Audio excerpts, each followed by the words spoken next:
Welcome back to the Smarter Not Harder podcast, your home for 1 cent solutions to $64,000 questions. I'm your host again today. My name is Dr. Scott Schur, and it's a pleasure to be back with all of you. This is a really fun podcast to record, and I'm excited to bring it to you. Her name is Dr. Shivani Gupta, and I met Shivani over at A4M last year in 2023. She was a speaker on the same day as I was, as we discussed on the podcast, and we had a lot of fun on this one here. Here's a brief bio on Shivani. She's a leading authority in Ayurvedic sciences, completing her PhD focused on turmeric at the prestigious Hindu University of America in Florida. As the founder of Fusionary Formulas Ayurvedic supplements, she combines her deep knowledge of Ayurveda with extensive research on curcumin to revolutionize healthcare practices.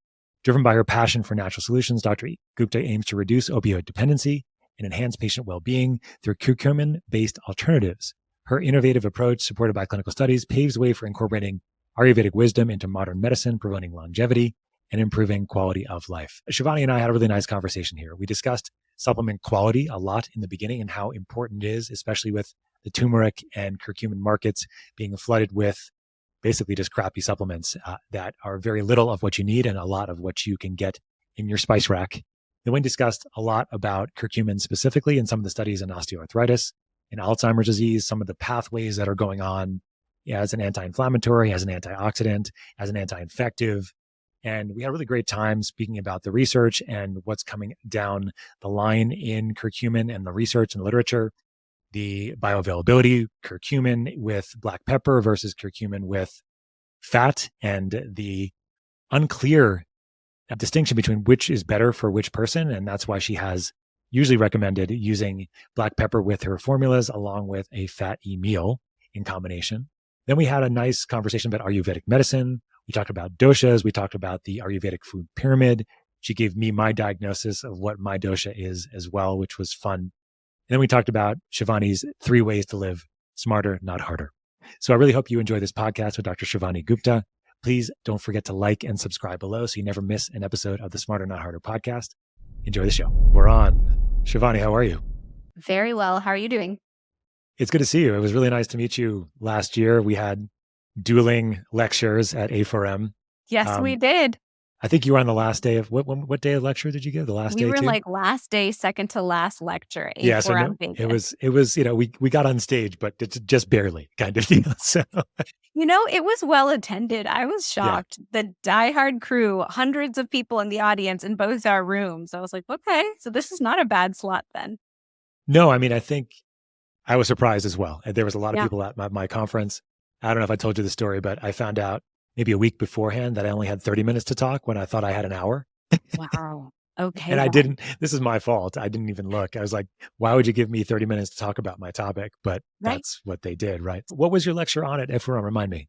Mine was on curcumin for longevity and the clinical applications of that for practitioners. Right. And so you've done your PhD in curcumin and turmeric, and this is your world. And so that's why I wanted to have you on here, because you're a wealth of information on this topic. And I think there's a lot of confusion on the practitioner side, because there's a lot of turmeric out there. There's a lot of curcumin out there, and there's lots of reasons to use these, but nobody really understands all of the nuances like you do. So I thought the first thing we could do is talk about something relatively simple, but for me, even, what is the difference between turmeric and curcumin? Very simple question, but let's start there because I think that's important. That's an easy one. Thank you. I know. Easy. Yes, no problem.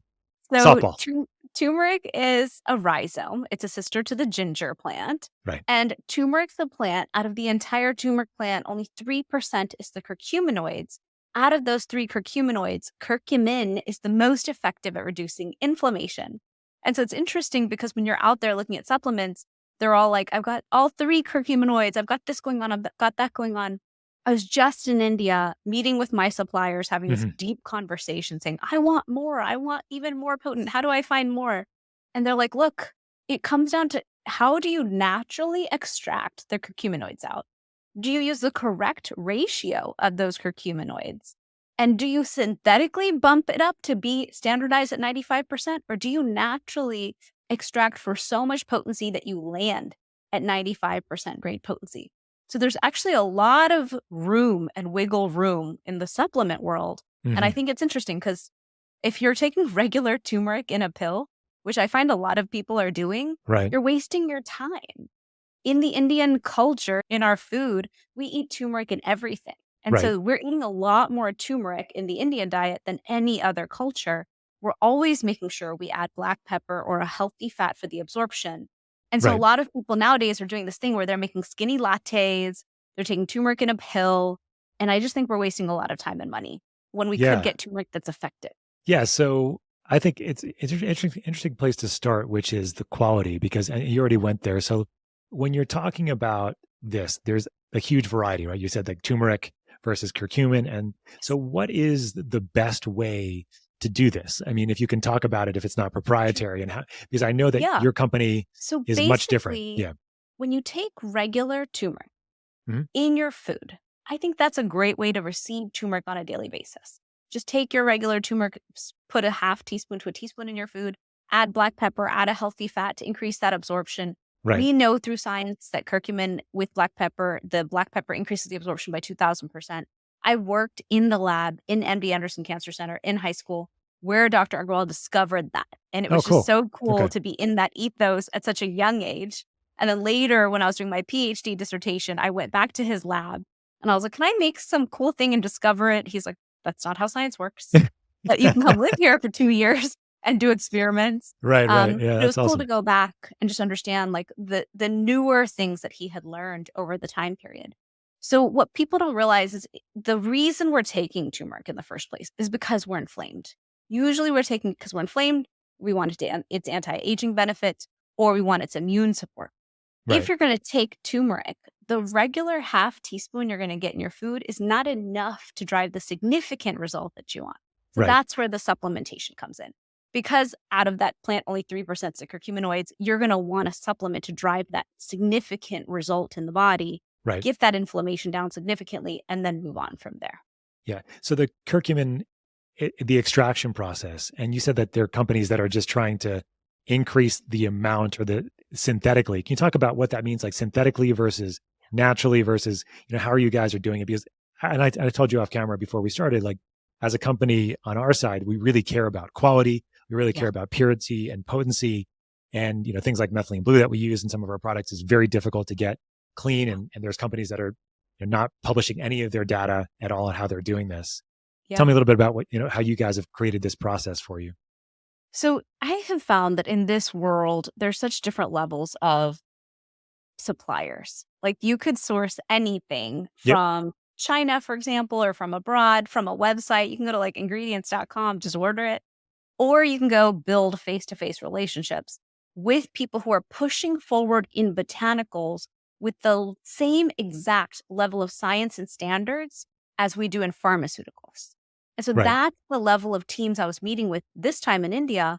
I've used the same supplier for all 8 years, but I finally got to go take deep dives into new options and new liposomal curcumins. Like I'm really exploring all the options out there. But when we met, that's what I was explained is just when it comes to the extraction process, they are using different alcohols and different processes. And in our case, their goal is always to meet those standards or exceed them. Because I asked them, I said, can we make a 98% potency? They're like, no, we're already at 98% potency, but the standard is 95%. We're always reaching higher. And this also comes down to the farming practices. Yeah, that's what I was going to ask about. Yeah. So I met with a supplier out of Bombay because they have a new ashwagandha that they have been growing the specific strain of ashwagandha on their own farms so that they have now discovered 4 new actives out of the ashwagandha that they're then going to use in their ingredients. And when they study the ingredient in thousands of patients, they're able to measure with so many different metrics the results. So for example, they were doing a knee osteoarthritis trial for a different ingredient I was looking at. They had 1,800 patients. They were doing blood, stool, DNA testing, all these different types of science studies, but they were also using all the ones that you see in every knee osteoarthritis trial for any NSAID type of drug. And I found that fascinating is we're doing the level of study that gives you all sorts of new scientific data that you can then correlate new information out of, while also doing what you would expect to be publishing in PubMed or any of the scientific journals. So when it comes to turmeric, we're seeing so much advancement in that way. So your company really has created this whole vertical supply chain, it sounds like. So you know exactly where it's I coming do. from, the farmers, and you're going back to the suppliers and doing all this every run, it sounds like. Well, I want to own all the farms. That's my goal, is to Okay. own the farmland myself, control everything, every ounce of it, Yeah. give back to the women and the farmers who are Sure. growing it. Sure. Then we move into perfect, pristine supply, like how we extract. Then I manufacture in the US because I'm Okay. so controlling. I want to know for a fact that we made it in this country where we have laws, we have standards, and we third party test. And then I can guarantee to a doctor, this is what I made. You can trust me. Yeah. So that's my level of obsession with what we're doing. And then once you land on something working, you're like, yes, like everything I wanted is happening. What's next? So I'm Yeah. always now looking for the next like adjunct solution to joint pain. Let's go there because I think you mentioned osteoarthritis, and I Yeah. know you've done a lot of work with curcumin specifically in this world. So I'd love to kind of dive into some of the science there, some of the studies that have been done. And, pain is a problem, right? And osteoarthritis is a big deal. You can probably give me some statistics here, but most of us, if we live long enough, we're going to have some element of this. Some people are walking around with knees that don't have any cartilage in them and have no problems, and other people that have tons of issues with very little, but there's a huge variety. So I think this is where you've done a lot of research. So, and then we'll kind of dive into some of the other areas where curcumin can be so effective. But let's talk about osteoarthritis a little bit, some of the studies that have been done here and what you've been able to see clinically in your practice with your supplements, et cetera. Sure. So I actually built my supplement company to convince orthopedics that they didn't have to give us NSAIDs and painkillers at the rate that they were. Just because my own experience was after I had gotten plantar fasciitis and thrown out my back and different issues Mm-hmm. post-pregnancy, I was taking NSAIDs 24/7 for 7 days like they recommended. And then it Yeah. gave me stomach aches. And I couldn't understand. I was like, you solved one problem, but you caused another. This makes no sense. Someone should be able to reach into the plant kingdom and give me a solution for pain Mm-hmm. that doesn't have a side effect. So that was my whole basis 8 years ago when I started. And then over time, I started presenting at orthopedic and chiropractic conferences. And so every time I pull through all the science, I'm amazed because we have over 10,000 scientific studies on curcumin being done every year now. It's so well studied. It's so well 10,000 per year. yeah, there's Wow. so much science being published right now that before wasn't there. Like 5 years ago when I was doing my PhD, there was not this level of data available. Mm-hmm. And so now we see meta-analysis, systemic review studies on over 1,800 patients showing that curcumin is as effective as NSAIDs and ibuprofen. We're showing that it's as effective as Celebrex. Does it We're work seeing as acutely though? Does it work like immediately, or is it something that has to build up over time? Or because that's one of the things I've heard of from curcumin is it's not always effective immediately for people. it's not always. So Yeah. honestly, that comes down to your gut absorption. Interesting. Okay. So I have a lot of people who will take it and say, oh my God, the same night, next day, I felt a difference. And some people are like, yeah, took me a week. So it just depends. It's so fascinating, like what that result is for people. But yeah, I have found that when it comes to knee osteoarthritis, what we're seeing is it's as effective with less adverse events. So up Of to course. 12% less adverse events. Also, we have a lot of people who can't take NSAIDs. And so they need a solution that's alternative. Absolutely. And so the inflammatory pathways that curcumin is working on, do we have any understanding of how exactly is it working? Is you can maybe just delineate some of that for us. Yeah. So we know it's a powerful anti-inflammatory. We know it blocks NF-kappa B activation and Okay. TNF alpha. We know Okay. it impacts a lot of the different inflammatory pathways like IL-6, IL-9. There's really like a whole chart I have that shows how many different pathways it impacts. It increases the enzymes that break down our reactive oxygen species, ROS.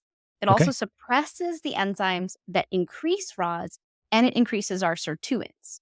So it's interesting. It has neuroprotective effects. It has these energy metabolism effects as well. We know it affects obesity, how our adipose tissue reacts and uptakes our glucose. There's a lot of different science there that's coming out as well.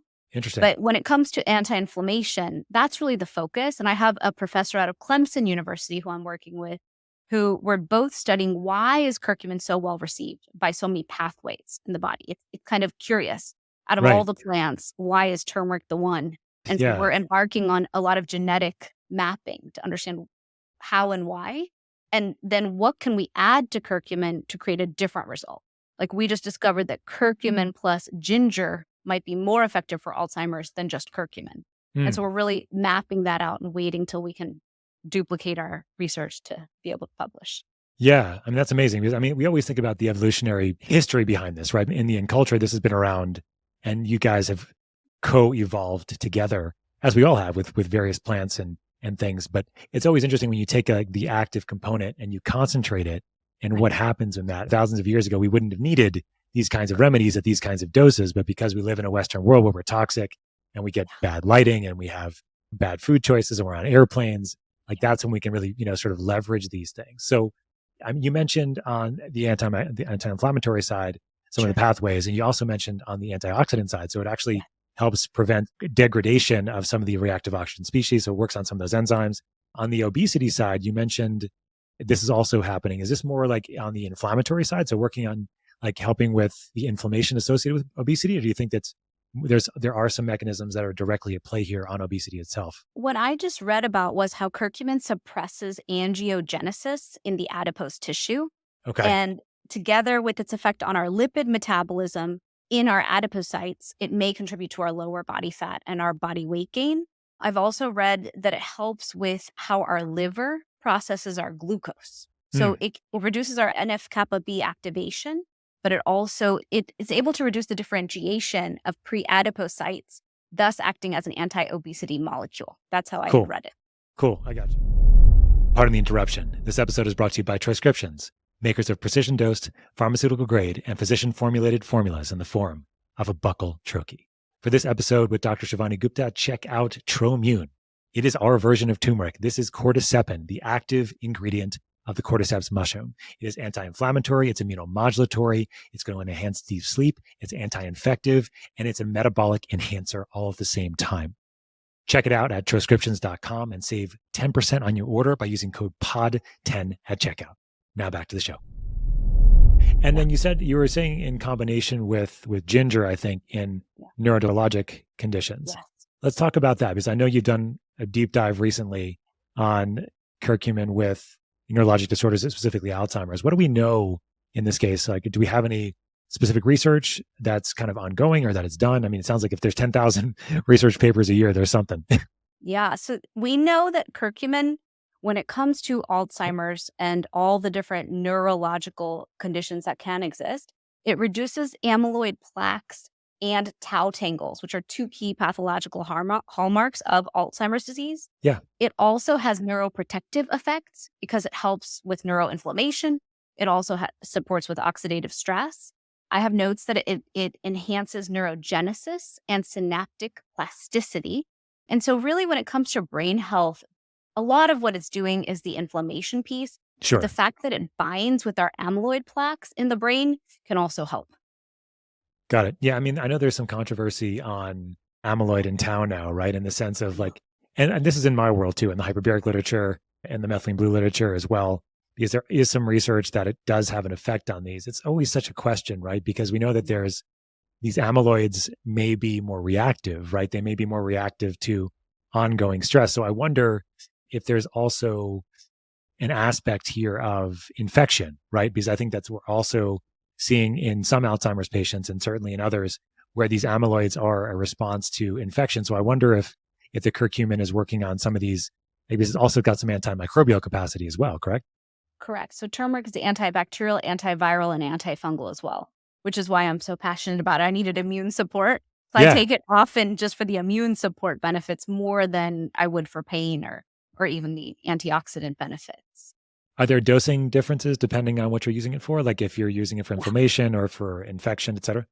Yes. So we know up to 8 grams of curcumin a day is safe. We've tested up to that level. I'm sure people will be doing even higher dose studies showing it's safe. So I actually play with my dosage. On the bottle, I take 2 capsules a day, 500 milligrams, just because we had, at the time of my PhD, over 6,000 scientific studies that said that was a safe dosage. And that's a pretty common dosage, just twice a day. What I'm finding is curcumin has a pretty fast uptake.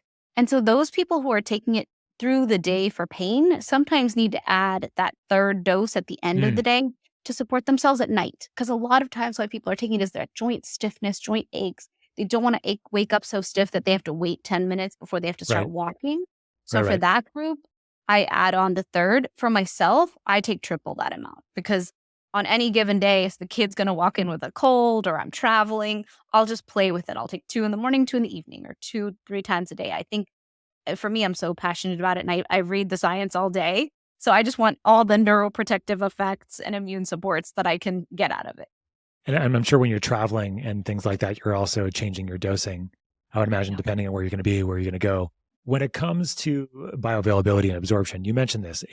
Black pepper is when we've been known forever, and it sounds like fat is the other option. Is there a better option depending on the person, have you found? Or is there any clinical reason to kind of focus on one rather than the other? Or do you just think go for both? And if you do both, is it more bioavailable if you use both black pepper and fat compared to just one or the other? I think both is a better way to hedge your bet. What was fascinating, like the 2 things I had in my conclusion of my dissertation were, one, there's no apples to apple study of curcumin black pepper versus curcumin healthy fat. And I bet it's because someone in the industry has done it and they just didn't like the answer because it didn't serve them. So I'm really curious. Like that one, just because this is my PhD topic, I plan to fund that study in this lifetime out of pure curiosity. Yeah. And the other one was we need more science on telomeres. Like we know that it has an impact on telomeres, but couldn't we do more there? And for every clinical trial that I'm embarking on right now, I'm making sure we measure for telomeres as well so we can look at that data and have better answers in there. But going back to your question, I am team black pepper just because I formulated that way. I like it that way. I think it works. And I'm intellectually curious on a liposomal curcumin. So I'm in development on it anyway, because I have a funny feeling that in the population, it really comes down to your body. So what if I gave you turmeric black pepper, but you were better with turmeric healthy fat? I'd like to give you the option to switch and take the one that's better for you. But I do mitigate it by saying take it with a meal. And then I know that most likely you'll absorb it better. So you're team black pepper, but you're certainly interested in the liposomal. I wonder if it has to do with gut health to some degree, because how you can talk about this, how black pepper is going to be processed versus how fat is going to be processed, right? So do you have a sense of, I don't know if you've seen that clinically at all, not at this point, right? Not at this point. Yeah, I know that some people are saying black pepper's bad. They're saying it's an irritant and it's damaging. And I find that funny because I eat so much black pepper and red chili powder. And in so many cultures, we use peppers all the time to everything. So I can't imagine that the tiniest 4 milligrams that I put in a capsule could be harmful. I would agree with you here too. I also agree that everybody's so different, right? Especially culturally. Like I didn't grow up with any of those spices, right? My Jewish heritage is like very non-spiced, very bland food and things. So if I had grown up in India, for example, and I was used to black pepper and I was used to all these things, it'd be very different. So I think that there's a lot of individuality here. And I think that's the challenge for clinicians is like, well, what's going to work best? You have to kind of just try it and see, right? You mentioned something about telomeres. So it sounds like there has been some studies here that curcumin increases telomere length. Is that right? Or do we know what types of cells? I've only found one study. Okay. And so I want more. I want more data on this before I believe it. Yes. I always worry about these studies too, right? Because I want more. Yeah. No, I gotcha. Yeah. I worry though about telomeres in general, because there's a lot of controversy behind whether they do have a longevity benefit. I mean, we know that what telomeres are, right? But then telomere testing is all over the place. And I don't recommend most of my patients go get telomere testing. It was kind of the new cool thing like 10 years ago. Going back to your anti-aging lecture at A4M, are there any other anti-aging markers or reverse aging markers that we know of that curcumin may affect? For example, methylation age or like epigenetic ages or like some of the other clocks that are out there? Or there's any other, like we talked about angiogenesis, right? So is like, are there any other aspects there that we know about from like a anti-aging perspective that might be interesting? I didn't read anything on an epigenetic clock, but I will search for that because I'm curious. I do know that we talked about sirtuins. I know that we talked about zombie cells. So I spoke about cells. Senescent cells, apoptosis. And so curcumin will kill off the zombie cells in the body, which is very helpful when it comes to anti-aging. There's very few things that do that. Really? Yeah. There are very few things that actually address senescent cells. I mean, there's a couple of these new supplements and a couple of companies that have them, like your quercetins and ficetins and things like that. These are your senolytic drugs, like the drugs that are coming out, but there's not that many of them. It would be interesting if curcumin was in this category. It sounds like it very well is. So hyperbaric oxygen therapy, is another one of these therapies that decreases senescent cell levels, but I'm not sure if it kills them or if it actually just regenerates the cells enough that they start working better. And that's an interesting concept too. If you could recycle and regenerate these cells, would it be, it's just as good as if they were killed off, really is what is my thought at least. True. And we have seen curcumin for cancer to be effective. I don't speak on it much online, but it is there that there is a lot of science around that as well. Apoptosis, it'll kill off cells that are no longer needed by the body. So I kind of look at it as like the jackknife, like it does everything, the Swiss Army knife of all supplements. Because to me, if you give me immune support and you're anti-inflammatory and you're antioxidant and you're anti-aging, like it does so much. But you're right, we have to keep diving deeper into that science, even the telomere science, and confirm what is it doing. And to be honest, the bigger philosophical question of like how and why. Because sometimes I read all this and I'm like, well, do I want to accomplish all that? Yes, I want to feel younger and have more energy, but do we want to constantly frankincense the whole body in that way? I like frankincense. It smells nice. Yeah. Just plug the frankincense right there. So you said that the maximal amount per day that's been studied is about 8 grams. Is that right? Yeah, they have put 8 grams a day into patients and they did fine. The only issues you can have is GI distress, diarrhea from putting something that potent into the body. Yeah. And so what are the other contraindications, any other reasons why people would want to be wary of taking it? Our number one is that turmeric is a vasodilator. So anytime I'm speaking to a physician, we must know if the patient's on a blood thinner. In that case, they cannot take a highly potent curcumin supplement because that's the biggest contraindication. So it's an anticoagulant then? Correct. Gotcha. And so then it's going to thin your blood. Do we know how that works or how it does that? Or we're not sure. Okay. And it also causes vasodilation at the same time? Correct. Do you have to worry about people with low blood pressure, positional hypotension, anything like that? Yes, you should. Is it something that can drop it dramatically, your blood pressure? I mean, it sounds like... I haven't seen that to be the case. Okay. No one has complained to me about that. You would know more than most because I was talking to Nathan Bryan about nitric oxide, and nitric oxide's a vasodilator, but his thing to me is that if you have low blood pressure, but it's like a stable low blood pressure, it's not going to drop it. But if you have like an inflammatory component of your blood pressure being elevated, and then you give nitric oxide supplementation, it's going to help the system. So I wonder if it's similar for curcumin as well. Yeah, I mean, what I've seen is curcumin seems to be adaptogenic. So you can put it in the system, the body will not let it do the negative effect in that area where it shouldn't. I know that's a funny way to say it, but... No, I know, I get you. It's basically got its own governors on the wheel, right? In the sense that it's able to regulate itself and only kind of give you what you're required. And then at the same time, it's not going to give you the downside overall. It's interesting. We don't have to talk about the cancer specifics, but I'd be interested because I'm good friends with Dr. Nisha Winters and I talk to her all the time. She's written books. She's on our podcast, the Smarter Harder podcast a while ago. And we're always talking about immune system modulation in patients and not the typical, what's it called, scorched earth policies of chemo and radiation. But sometimes that's necessary. But at the same time, like these newer drugs with immunomodulatory capacity and working on improving immune system function, are there any studies or any particular types of malignancies that have shown some promise? Yeah, I read that curcumin is as effective as tamoxifen in breast cancer. Oh, wow. Okay. Pretty big statistic there. We know that it has anti-cancer effects, but we sometimes have to look at which cancer, what your treatment plan is. I have one specific oncologist who does recommend it to her breast cancer patients, but she's very specific about which ones. But she told me, she's like, how come everyone's not recommending this? Like, this is ridiculous that in oncology, we're not using it regularly as an adjunct support to the patients. And I was like, well, that's another body of work I'll have. I'm focused on orthopedics and rheumatology and functional medicine, but we have new science now actually for GI. The British Medical Journal, talk about like what's huge for the curcumin world. British Medical Journal published a study that said curcumin is as effective as PPIs in the patient. They did a trial on 238 patients. Yeah. Really? So I had a GI who called me. He's like, I should recommend your turmeric to my patients. I was like, yes, you should. Glad the science showed that to you. It's been fun. Fun to watch the journey of how the science is coming out.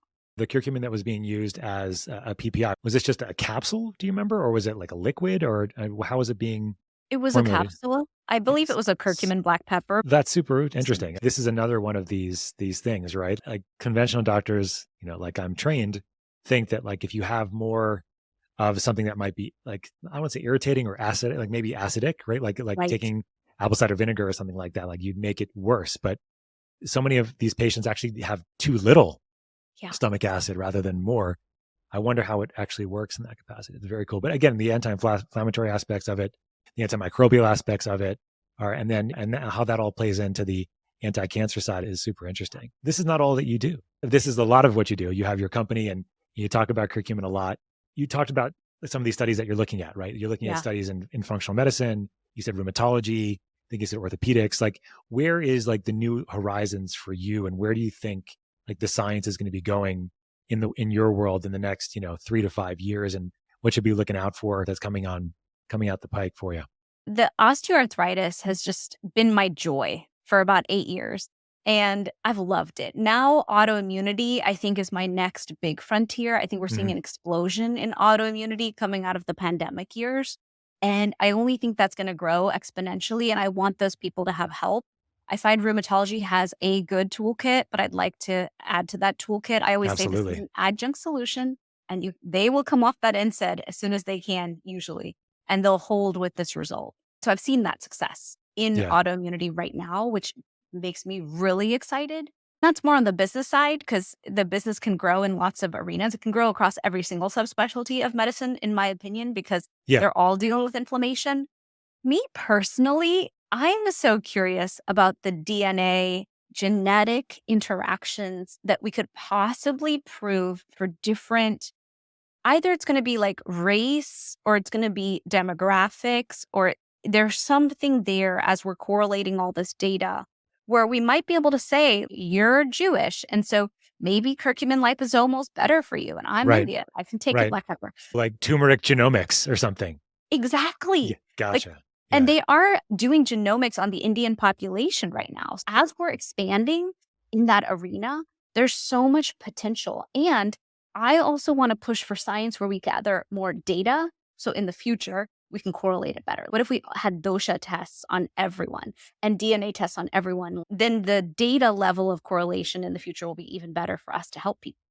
I love that. So you're going to be able to hopefully have more data to be able to personalize the types of combinations of things that you're using together, along with curcumin plus whatever, right? And understanding the genomics. You mentioned something. I just want to ask a quick question on autoimmunity, because I'm really excited about this aspect for using curcumin in my patients as well.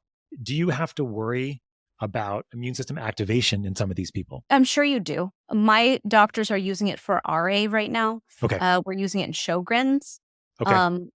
Leaky gut, of course, they're inflamed. We're using it there. I haven't spoken to my rheumatologist lately. All I know is all their patients are calling me. So I'm seeing the uptick, but I actually need to call back to the practitioner and be like, what all are you recommending it for? Just so I can feel comfortable too. Right. But they're the doctor. I trust their judgment, but I haven't heard from them lately on what else they're using it for. But I usually hear about RA the most, because a lot of RA patients are losing function.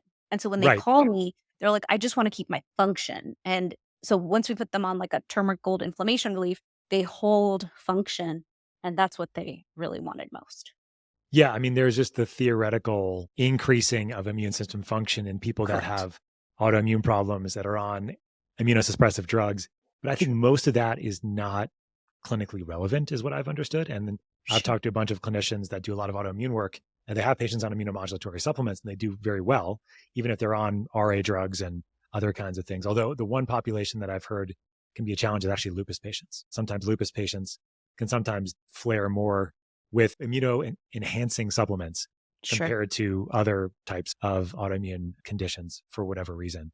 Sure. And then my other area of work right now is surgeons. Like, a lot of surgeons want pre-op, post-op support.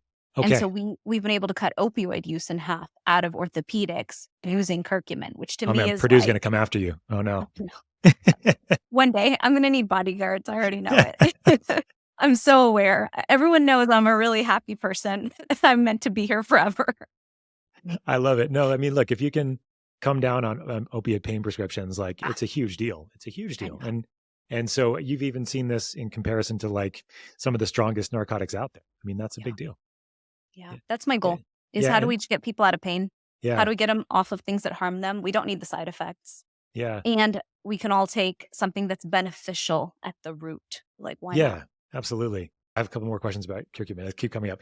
As far as some of the combinations that you found to be most effective? Obviously you talked about from a bioavailability perspective, the liposomal versus the black pepper, but what other compounds, Combos. ingredients, and things like that have you found to be like super synergistic and that you've been really working with and excited about?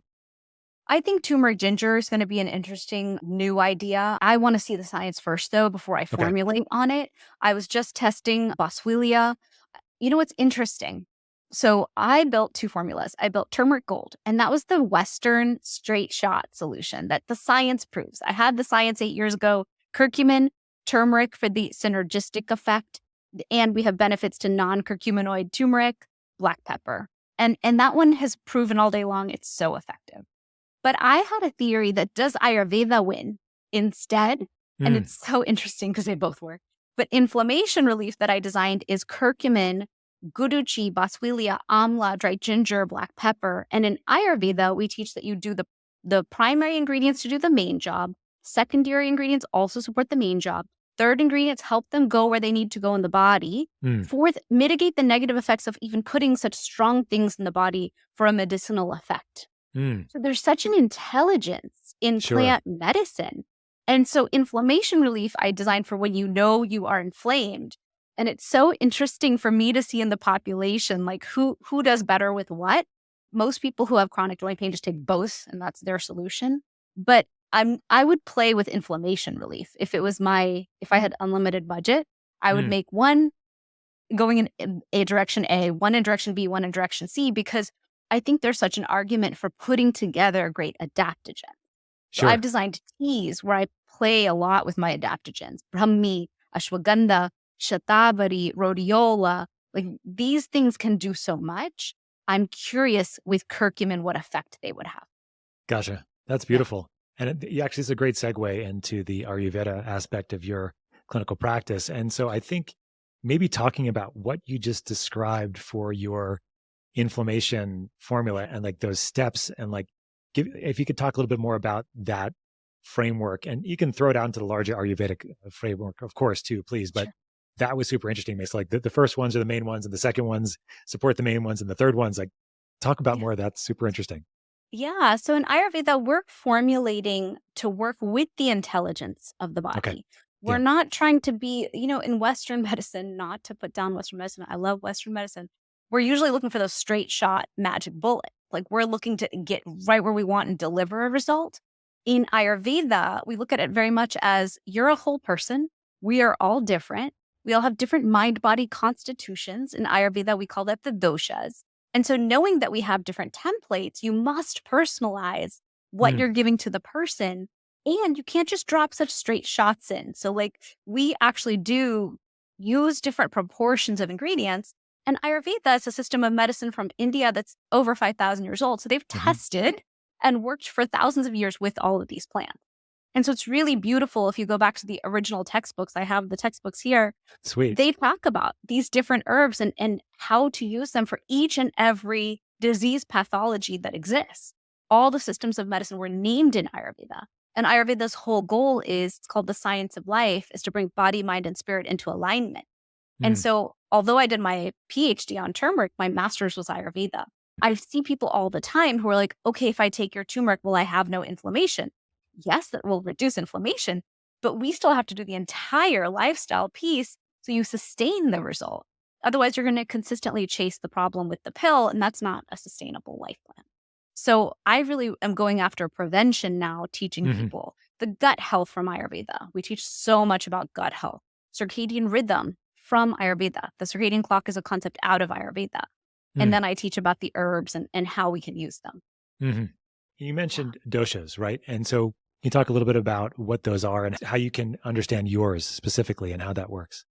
You know what's interesting? I'm writing a book on inflammation and I'm correlating doshas with our DNA and genetics and inflammation. It's going to be really interesting when I finish. It's all in your mind. It's coming. It's there. My brain has to have time to like percolate on things before it's like a final. No, I gotcha. But doshas are basically the mind-body constitutions. And what we teach from Ayurveda is we have 5 elements. And the doshas are the expression of those 5 elements in us. And when we're born with our prakruti. That's our dosha, like our given dosha at birth. And then over time, we can create a lot of imbalances. And that's why we don't feel like ourselves or we don't feel balanced. So the first one is Vata, made of air and ether. So Vata people tend to have certain characteristics. They're thin and wiry. They tend to run around like energy and energizer bunnies. They tend to have anxiety, poor sleep, disturbed gut. So there's certain issues that Vata people tend to have and certain positives. They're very energetic. They're very artistic, very creative. Right. Then you have the Pitta crew. Pitta is fire with some water. So this is a more medium-bodied person. This person is very fiery, very entrepreneurial, ambitious. They tend to explode if they aren't supported in staying cool. And they tend to be hangry. Like you have to really feed that person. I have a daughter like that. Okay, gotcha. Yeah, and I'm a Pitta. So we tend to run inflamed and we tend to have all of our own issues.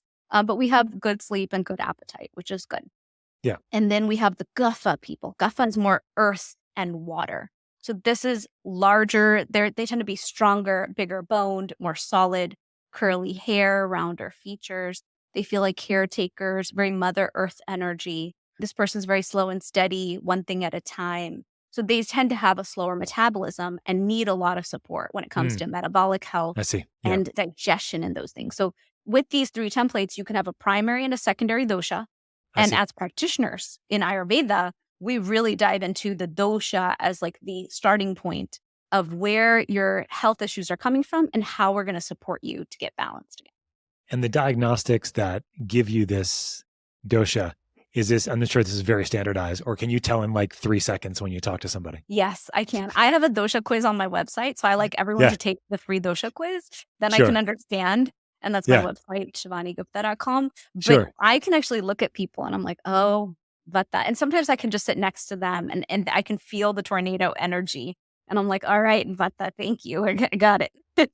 Shivani, I put you on the spot. So what am I? I don't know. I think you have half Pitta, half Vata. Okay.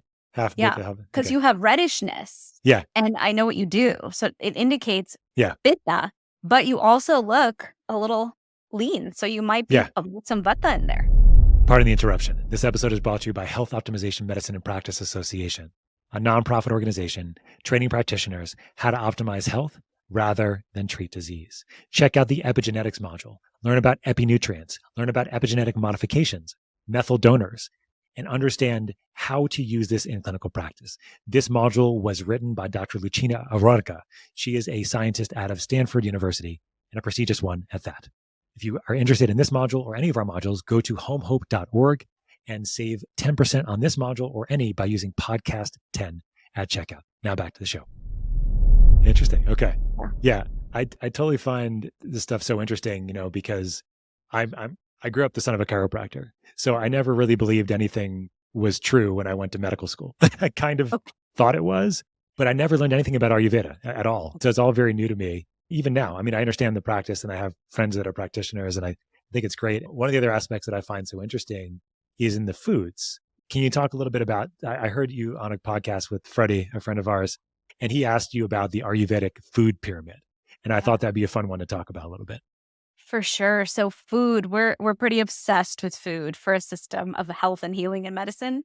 But it's because Ayurveda knows food is medicine and everything comes from it. So I teach so much on nutrient density, nutrient variety, all those things. In Ayurveda, we also talk about food combination. We're not meant to combine all the foods. But one big idea we teach is Rajasic, Tamasic, and Sattvic foods. So the ideal diet is a Sattvic diet. That means fresh, organic, local, fresh made, never microwaved, almost like the Mediterranean diet, but sourced really well with that consciousness. Sure. And customizing that per dosha. So like Kaphas should eat more cooked food and Pittas should eat more fresh food. So we have customization in there. But Sattvic is like overall a great diet. Versus we have Tamasic and Rajasic, where the foods you eat, let's say you eat a highly spicy diet as a Pitta, it could really ignite you. It could keep you always on fire, always high temper. So those foods should be less eaten. And then also we have foods that are older. When you have foods that are like leftovers, dead foods, heavy foods that slow down the metabolism, those also should be avoided. So it's almost like more awareness around how you eat than what you eat. And the traits and tendencies of those foods when they're inside the body is the awareness that we're trying to teach people. Go into sort of the environment in which you're eating it in the sense of like like not me eating food while I'm standing while my kids are eating breakfast kind of thing, probably. Yes, exactly. I can't stand anyone standing and eating. It drives me nuts. It's a I'm terrible like, habit. everyone, we have to sit down. We have to have a peaceful environment, take a deep breath, drop out of the sympathetic nervous Yeah, it's a big one, system, right? Yeah. put the intention on the food, bless the people who made the food. And I know that sounds crazy, but it can take a second. It's just the awareness. Like, it doesn't have to be complicated. But I really do take a minute and I'm like, thank you for this food. And then I start eating. Because if we can just take that breath, it can make all the difference. I find a lot of Yeah. time in modern day times, we think we're doing so much good, healthy stuff, but we're doing it at such a race pace that our body isn't even receiving it. And so Ayurveda is so much about the mindfulness of what we're gifting to the body, how we're igniting that digestive fire, and how we're managing it to give us the absorption, the assimilation, and everything that we need from our food. Yeah, that's beautifully said. I talk about this with my patients all the time. The parasympathetic nature that we do not have anymore because we're all just running and gunning and hustling. I think you said to me before we started, like staying in your lane in the sense of Yes. what are the things that you feel like often need to be referred out? Or when are you kind of leveraging integrative medicine and functional medicine and those kinds of things? You know, an Ayurvedic doctor or practitioner in America is really like a health coach. We don't Mm, have the certification bodies yet. We have a lot of people lobbying for that through California, and I support all those movements, obviously. But Ayurveda is where acupuncture was in the past, where we're pushing for the legislation, pushing for that certification level. And got it. so knowing medicine and knowing how everything works, know that I can coach on a certain level. But when it comes to a lot of the people who are reaching to me, they have big autoimmune stack ups. They've Right. got a lot of disease pathology. Right. And I know that I feel much more comfortable if they're in the hands of a functional medicine doctor or integrative medicine doctor, because that practitioner is going to run all the tests. I know they need the deep blood work, the stool test, the hormone test, the food intolerance test, all Right. that stuff. I'm not trained in reading it all and correlating it all yet. So I give it to them and then they manage the patient from that standpoint. So I know I'm covered. The patient's got that practitioner has full ownership of that Right. patient's care. Right. But I do think that there's such a powerful space called functional medicine's handling you till here. And I'm even a big patient of functional medicine.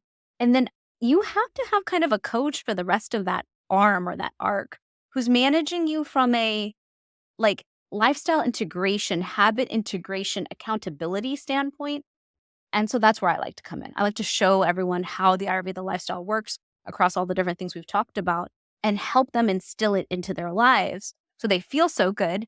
And then when they Right. fall off, which we all do, they Yes. own the toolkit and they intuitively can reach into it and say, you know what? She taught me tea time is me time. She taught me this. And then just pick it up. And people say they have like a little Dr. Shivani on their shoulder who's like, do self care, like choose yourself. So that's more my arena. Yeah. And I I love that. think it's so important that we are making sure that that patient is fully covered because there's so much weird pathology, especially now. Yeah. I mean, I think the psychosocial emotional stuff is so big. And then clinicians like me, it's very difficult for us to get into that all the time. Having somebody that can do that on a regular basis is really, really helpful. So the health coaching world has been, I think, transformative. Even in a lot of functional medicine practices, integrative practices, they're using health coaches or they're leveraging is a better word. They're leveraging health coaches to start doing this on a regular basis, talk to people on a regular basis. Now we have AI and other kinds of ways that you're going to be having people talk to their doctors. And, on our website now, we have our little chat bot that you can go in and ask any question you want. And it's all like natively created. And so this is the fun stuff that you can do as a Yeah. supplement company or as a practitioner, and that people can get this information. Shivani, I have a question for you. I ask it at the end of all of our podcasts. I didn't give you a warning because I thought it'd be fun to Yeah. give you more of a, I ask it to all of our guests at the end of our show. And it's a simple question. The question is, what are 3 ways that all of us can live smarter, not harder? My first one is take your turmeric and leverage and use your super spices because we think of superfoods as the only way to support our health in a dramatic or powerful way. And I think the super spices from Ayurveda are actually where it's at. And turmeric is obviously my absolute favorite.